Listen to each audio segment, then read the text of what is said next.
Le centre des pensionnaires, c'est un livre ouvert. Tout ce que les gens de ma génération ont lu dans des bouquins d'histoire, bah ici on le vit en vrai. Rencontrer des gens qui ont été chefs de réseau de la résistance, déportés, les anciens de la Seconde Guerre mondiale, de l'Indochine, de la Corée, de l'Algérie. C'est assez impressionnant, oui. Je pense qu'on a vraiment du mal à réaliser qu'ici on côtoie des gens qui ont fait l'histoire.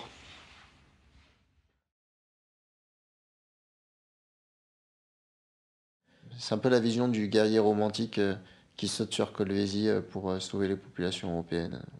C'est cet aspect-là qui m'a poussé à vouloir faire l'armée. Je voulais être le soldat français avec l'encre de marine, à discuter avec la population tout en sachant que le climat peut très vite tourner et très vite se dégrader. C'est un aspect qui me plaisait, ouais. C'est clairement ça qui m'intéressait.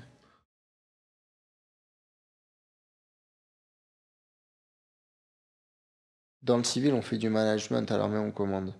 Mais à l'armée, je pense que les relations humaines, elles sont poussées au paroxysme. Et puis voilà, enfin, on sert son pays.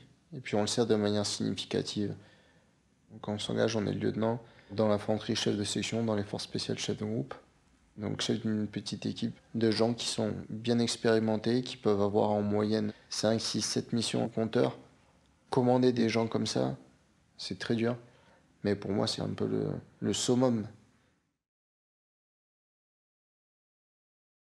Pour moi, c'est comme le rugby. C'est inconcevable de faire les entraînements mais pas de jouer le match. Donc moi, je voulais partir en opération. D'où mon choix vers les forces spéciales qui sont vraiment des troupes opérationnelles, quoi. Pour moi, le soldat, c'est celui qui a les bottes sur le terrain. Alors, au final, c'est vraiment une vision biaisée puisque sans tout ce qu'on appelle le soutien et l'appui, bah, on ne peut rien faire. Tout le monde participe à l'action générale, mais pour moi, le cœur de métier, c'est le fantassin.